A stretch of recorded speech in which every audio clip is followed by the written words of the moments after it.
Coucou tout le monde, j'espère que vous allez bien. On se retrouve aujourd'hui pour une vidéo pépites oubliées. Vous savez que c'est un thème sur ma chaîne que j'ai fait maintenant récurrent. Une fois tous les 2 mois à peu près, je vous propose une vidéo pépites oubliées. Le principe, c'est d'aller au fond des tiroirs, d'aller rechercher des produits que j'ai oubliés et de les retester et voilà, de se faire plaisir en retestant des produits, en réappréciant de nouveau des produits. Parfois, ça permet aussi de faire un tri.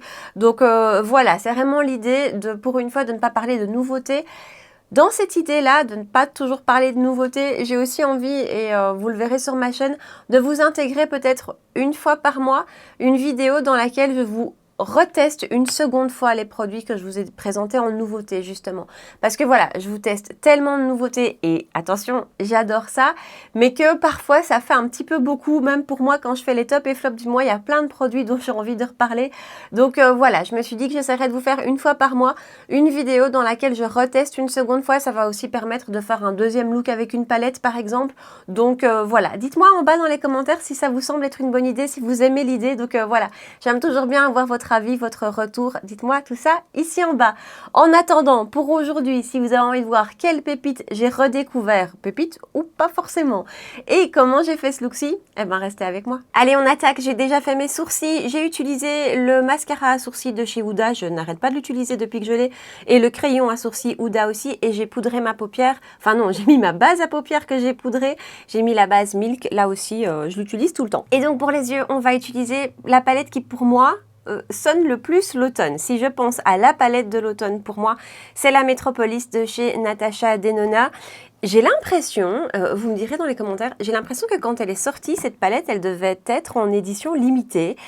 Effectivement, pendant tout un temps, on ne l'a plus retrouvée. Ça a été super difficile de mettre la main dessus. Moi, j'ai mis 1 an à l'acheter, je pense. Et puis, je l'ai finalement acheté sur Cult Beauty et j'ai vérifié ce matin, elle y est toujours. Donc, je ne sais pas finalement si c'est une édition limitée ou pas. En tout cas, cette palette, voilà, pour moi, est vraiment, vraiment une réussite. Je vous la montre de tout près. C'est vraiment une harmonie que je trouve parfaite. Il y a des marronnés, il y a des dorés, il y a des beaux verts, il y a des orangés, enfin voilà, tout ce qu'on aime pour l'automne. Il y a juste le bleu. Effectivement, je dois dire que le bleu qui est là, je ne l'ai jamais utilisé. Mais voilà, on va utiliser celle-là aujourd'hui. Vous vous doutez, j'ai un haut avec du vert, on va utiliser du vert. Alors, pinceau E35 de chez Sigma et je vais prendre la teinte qui est juste là. Et c'est vraiment, je trouve, la teinte de transition de la palette vraiment idéale, qui va se marier avec tout, avec les orangés, avec les verts de la palette. Enfin voilà, elle est vraiment top. Et donc, je l'applique en transition, cette teinte-ci. Ce que j'adore dans la Métropolis, c'est les différentes textures des fards. Il y a vraiment de tout. Il y a des scintillants, il y a des mats crémeux, il y a des mats classiques. Et je sais pas pourquoi, j'aime la qualité Natasha Denona dans toutes ces palettes. Il n'y en a aucune que j'ai trouvée mauvaise. Mais il y en a certaines, celle-ci par exemple, que je trouve... Je sais pas, celle-ci, je la trouve encore au-dessus. Je trouve que la qualité des fards est un petit peu au-dessus de toutes les autres. C'est vraiment... je pense que c'est ma palette. Elle est dans mon top 3 Natasha Denona, en tout cas. Donc voilà, je suis super contente de la ressortir. Et vraiment, j'ai mis très très longtemps à l'acheter. Attendez, je fais une petite pause. E45 de chez Sigma. Et je vais prendre cette teinte-ci, ici, ce petit kaki ultra crémeux. Et je vais l'appliquer dans le creux de paupière. Et je ne sais plus ce que je vous disais avant. Mais voilà, j'ai mis très longtemps à l'acheter parce qu'elle est chère, vraiment. C'est un de ces formats chers de chez Natasha Denona. Et donc c'est pour ça que j'ai mis longtemps à l'acheter. Mais je regrette quelque part de ne pas l'avoir acheté avant parce que vraiment, pour moi, celle-ci, voilà, elle est au-dessus des autres. Je la trouve super belle. Et alors vraiment pour l'automne, elle est parfaite, je trouve. Alors ici, c'est une des textures crème de chez Natasha Denona, un des mats crème qui s'étire super bien, hein, ça s'applique super bien, vous voyez. Et je le remonte pas trop haut, je reste vraiment dans le creux. Ensuite, E27 de chez Sigma et je prends le beau vert très profond qui est là. J'en prends pas trop, là aussi c'est une texture crème et je l'applique sur le coin externe. C'est hyper intense comme fard. C'est un vert avec un petit peu de bleu à l'intérieur. Et donc, je le mets en coin externe et je le remonte dans le creux. Regardez-moi ce beau vert, quoi. C'est magnifique. Ça se fond super bien. Ensuite, je vais prendre le lumineux ici, qui est un lumineux plus classique métallisé, et je vais l'appliquer sur toute la paupière mobile. C'est pas un lumineux scintillant, c'est vraiment un métallisé plus classique. Ensuite, je vais prendre ce fard ici, qui est un... Lui, par contre, c'est un scintillant, qui a du vert à l'intérieur, qui a de l'orange un petit peu. C'est vraiment un fard à paupières avec plein de reflets. Et je l'applique par-dessus celui que je viens d'appliquer. Et enfin, je vais prendre un pinceau de chez Zoeva, le 231, et je vais prendre le marronné qui est là. Lui aussi, texture crémeuse. Et je vais rajouter une touche de marronné en coin externe, parce que je trouve le vert un peu trop vert, là, tout de suite. Mais je vais vraiment rester focus sur le coin externe, histoire de tempérer un peu le vert. Et du coup, ce marron mélangé à ce vert, ça fait un beau kaki. Voilà, c'est vraiment ce que je voulais comme teinte. Je fais un ras de cils et puis on passe au teint. Allez, on passe au teint et en base, je vais utiliser la base de chez By Terry. Là, c'est le Brightening CC Serum Cellula Rose. En teinte, c'est la teinte la plus claire. Hein. Oui, rose blanche. Je vous montre ça de tout près. C'est un produit...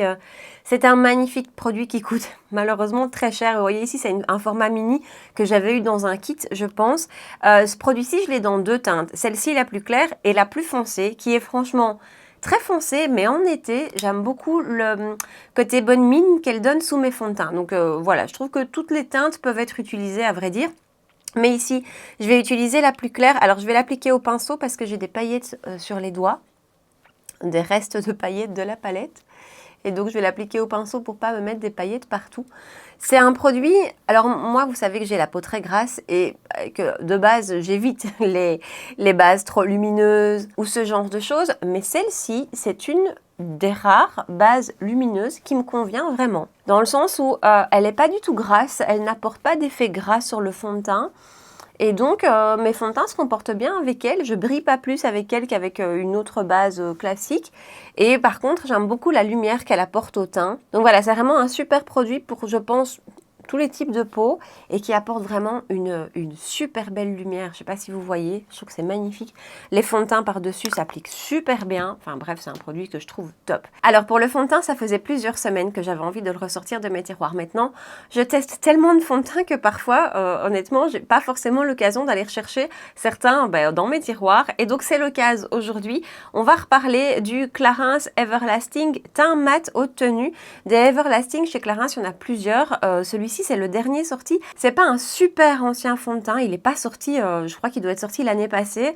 Donc voilà, c'est pas une vraie pépite très vieille, oubliée, mais en même temps, je fais régulièrement du tri dans mes produits, donc en fond de teint, je les garde pas des années non plus, donc bref, voilà, mais j'avais très envie de le ressortir.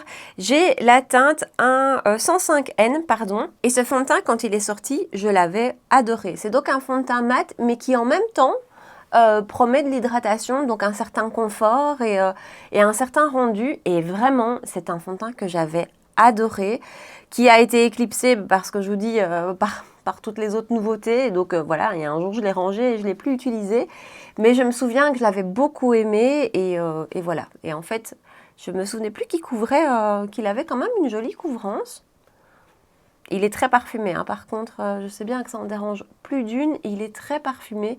Il est effectivement bien mat, malgré le Brightening CC Serum qui est en dessous. Mais par contre, avec son côté hydratant, donc mat malgré tout hydratant, à mon avis, c'est un fini mat qui peut aller aux peaux normales. Oui, il a vraiment un rendu mat en fait. Par contre, je ne me souvenais pas là non plus qu'il avait un rendu aussi mat. Ce qui n'est pas pour me déplaire, hein, mais en général, quand un fond de teint promet d'être mat, sur ma peau, il y a quelque chose qui est tombé, sur ma peau, ça ne rend pas vraiment toujours vraiment mat. J'ai tellement de production de sébum que voilà. Donc il y a beaucoup de fonds de teint comme ça qui disent être mat et en fait moi une fois que je les applique ils ont plutôt un rendu naturel, voilà. Mais ici par contre vraiment je vois vraiment le côté mat en l'appliquant un peu velouté comme ça. Floute pas particulièrement mes pores, mais par contre l'application s'est faite super facilement. Ça n'a rien marqué, ça n'a pas fait de petites zones un peu pas jolies, ça n'a pas fait d'effet de matière. J'aime beaucoup son rendu en fait. Voilà, c'est souvent ce que je vous dis, mais c'est vrai, je me souvenais plus à quel point il était couvrant, parce que je trouve qu'il a quand même une fameuse belle couvrance. Vous savez que j'ai des taches pigmentaires ici qui sont très marquées, très présentes, ici tout particulièrement. Je la vois encore, mais pratiquement pas. Donc j'avais oublié sa couvrance, j'avais aussi oublié son côté mat, vraiment mat, velours comme ça. Après il laisse quand même encore passer de la lumière, hein, mais je trouve que sur la peau, quand on le voit, il a vraiment ce rendu mat. Application super facile. Je suis contente de l'avoir sorti. Et alors, c'est ce qui se passe après chaque vidéo pépite oubliée que je vous fais. Je suis super contente parce que comme j'ai redécouvert plein de produits, il reste à côté de moi et je les réutilise. Et donc, voilà, c'est plutôt super chouette. Donc, lui, il va rester près de moi. Et j'avais, en même temps que le fond de teint, acheté l'anti-cerne qui était sorti à ce moment-là. C'est le Everlasting Concealer, toujours de chez Clarins. Et j'ai la teinte 01 Light. Si je me souviens bien, il n'y avait pas beaucoup de teinte. Alors, on est sur un embout un peu spécial. Enfin, vous voyez ce genre de packaging avec un petit embout. Voilà, on n'a pas d'embout applicateur en tout cas. Donc, j'en ai pris un petit peu sur ma main, vraiment un tout petit peu. Je me souviens plus là non plus de la quantité nécessaire. Je prends mon pinceau Zoeva 146 dans un premier temps et je vais venir le tapoter. Et puis, je viendrai le retravailler à l'éponge ensuite. J'aime toujours bien finir l'anti-cerne à l'éponge. Je me souviens que je l'aimais beaucoup, cette anti-cerne, mais par contre, je ne me souviens pas de son rendu. Voilà son rendu sur un œil. Alors, il a réellement un rendu mat aussi, hein, lui, je dois dire. Mais par contre, ce qui est très spécial, c'est que je vous dis, j'aime toujours bien finir à l'éponge mes anti-cernes parce que je trouve que ça fait un effet plus flouté, vraiment plus fini. C'est vraiment, je trouve, la touche finale. Mais ici, d'abord, j'ai presque pas eu le temps, donc il est déjà fixé. Et en fait, c'est pas nécessaire. Donc, ok, je vais l'appliquer de l'autre côté. Niveau couvrance, c'est moyen. C'est pas extrême. J'en remets un petit peu sur ma main. Je reprends avec mon pinceau. Je trouve le rendu super joli, en fait. On va voir comment il évolue, parce que je vous dis, je me souviens plus de comment il évolue. Je sais que je l'aimais bien, mais je me souviens plus. Ce qui m'étonne là tout de suite, c'est à quel point il se pose facilement au pinceau sans avoir besoin de finir à l'éponge. À quel point il se fixe. Donc voilà, là, il est posé, en fait. Il est vraiment posé, il n'y a plus rien à faire. Il ne marque pas, et pourtant, il a ce rendu mat qu'en général, moi, j'aime moins les rendus mat pour les anti-cernes. Mais là, c'est très bien. C'est nickel. Donc voilà, on sent en 2 coups de pinceau, il est posé. J'aime beaucoup le côté lissé. Je ne sais pas si vous voyez, mais il a vraiment un côté lissé. La couvrance, j'aime bien la couvrance. Je ne cherche pas forcément de la couvrance totale, moi. Je dirais qu'elle est clairement plutôt moyenne ici. Mais malgré son côté mat, j'aime beaucoup le rendu. À voir comment il évolue au cours de la journée. Mais là, tout de suite, je suis surtout vachement étonnée par la facilité de l'application et la rapidité. Donc voilà, je reprends ma palette et je vais prendre un petit pinceau boule de chez Morphe Jaclyn Hill JH39. Et je vais reprendre la teinte que j'ai prise en transition et je vais l'appliquer tout le long du ras de cils. Le petit vert kaki que j'ai mis en creux de paupière, que j'applique lui aussi tout le long. Le marronné et le vert, je vais directement les mélanger ensemble sur mon pinceau. Et je suis toujours avec le même pinceau. Hein. Pour le ras de cils, je dois dire que j'utilise juste les teintes de la plus claire à la plus foncée, mais je garde le même pinceau. Et donc là, ce petit mélange, je l'applique sur le coin externe. Et alors, toujours chez Morphe JH43, et je prends directement le scintillon. Je crois que c'est vraiment un de mes fards préférés de la palette, celui-là. C'est multi-reflets, je l'adore. Et je l'applique sur la moitié interne du ras de cils inférieur. Et je vais mettre un peu de crayon en muqueuse, c'est le Urban Decay 24/7 en teinte Junkie. Vraiment, en voyant anti-cerne comme ça, j'aime beaucoup son rendu. Alors, en mascara, j'ai pas de vieux mascara qui traînent dans mes tiroirs. Donc, je vais appliquer rapidement la base de chez Essence. C'est la Volume Booster. Je l'utilise vraiment beaucoup, cette base, et je n'en vois pas le bout. Et ensuite, par-dessus, je vais appliquer le mascara de chez Pat McGrath. Donc, je vous en ai parlé super récemment de ce produit. C'est le Fetish Eyes. Et donc, voilà, j'applique ça rapidement.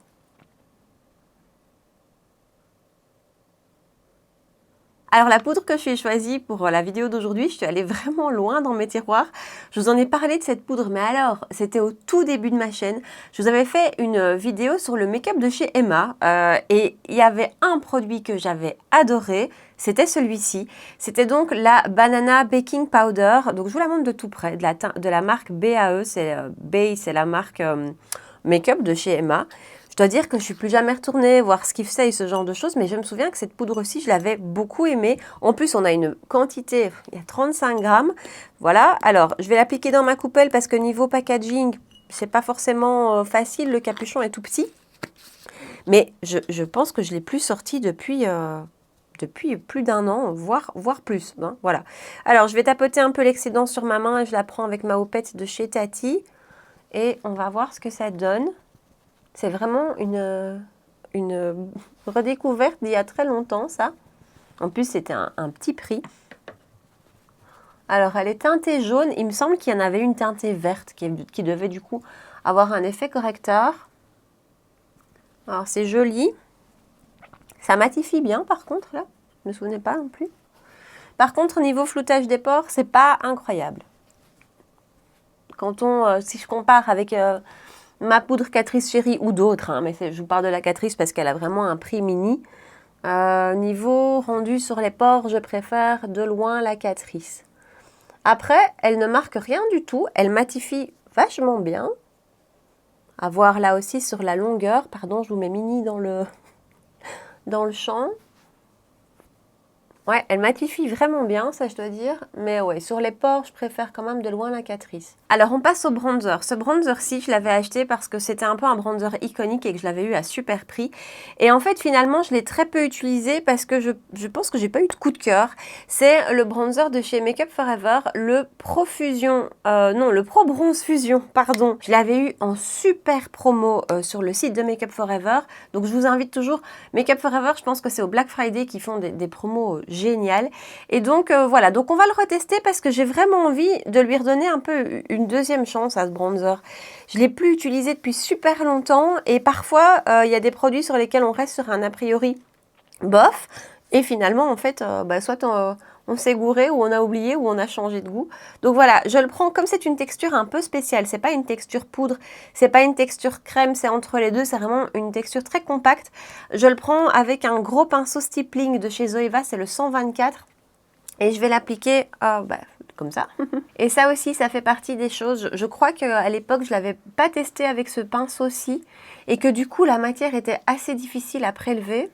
Ici, par contre, aucun souci. Je pense que ça va être peut-être une redécouverte, ce bronzer. C'est hyper imperceptible. Après, je vous mets tout le temps mini dans les yeux. Hein. C'est vraiment hyper imperceptible. C'est bien pigmenté, hein, prélevé avec ce pinceau aussi, c'est bien pigmenté. La teinte est sympa, pas trop chaude, pas du tout froide non plus. Avec ce pinceau, ça s'applique super. Il est lumineux, donc il y a vraiment une lumière qui se dégage. J'ai eu la main un peu lourde là. J'ai eu la main un peu lourde sur le front. Je repasse un peu de mon éponge, sur lequel il reste un peu de fond de teint. Eh ben, c'est une belle redécouverte, je pense, vraiment. Alors que je vous dis, je ne l'avais plus utilisé depuis super longtemps parce que j'étais restée sur cet a priori un peu où j'avais pas eu de coup de cœur. C'était pas du tout un produit que j'avais détesté, mais c'était pas un produit qui m'avait fait un effet waouh. Et là, par contre, je trouve que c'est très sympa. La texture est tellement fine que vraiment c'est imperceptible. C'est quand même vachement bien pigmenté. Je crois qu'ici, il y a vraiment une question de pinceau aussi. Donc, si vous l'avez et si vous avez, comme moi, eu un peu de soucis à prélever la matière, je vous conseille un bon gros pinceau stippling. Celui-ci est bien dense en plus, donc il vient vraiment bien accrocher la matière. Ah, écoutez, j'aime énormément son rendu. Voilà, c'est une chouette redécouverte. Complètement fondu, complètement fondu. Jolie lumière, jolie teinte, jolie texture finalement avec le bon pinceau. Donc, je pense que je vais le garder aussi près de moi. C'est vraiment une redécouverte. Je vous dis, j'étais restée sur un a priori pas incroyable. En blush, je vais utiliser le blush de chez Patrick Ta. C'est la première collection de blush qu'il a sorti. Donc, il en a sorti une ensuite avec à la fois blush poudre et blush crème dans le même boîtier. Ici, c'est le premier qu'il a sorti. C'était la collection des monochrome Moment. Donc, c'était vraiment une collection dans laquelle on pouvait assortir son blush avec son rouge à lèvres, avec son crayon à lèvres. Enfin, c'était très chouette. Et j'avais pris la teinte She's Seductive. Alors, les packaging chez Patrick Ta sont toujours magnifiques. Et voilà à quoi ressemble le blush.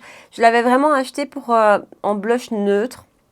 Et là aussi, même chose. Ça fait un bout de temps que je ne l'ai plus ressorti. Et en même temps, les blushs, j'aime tellement ça. J'en ai une telle collection que voilà, il y en a malheureusement beaucoup qui repartent dans les tiroirs.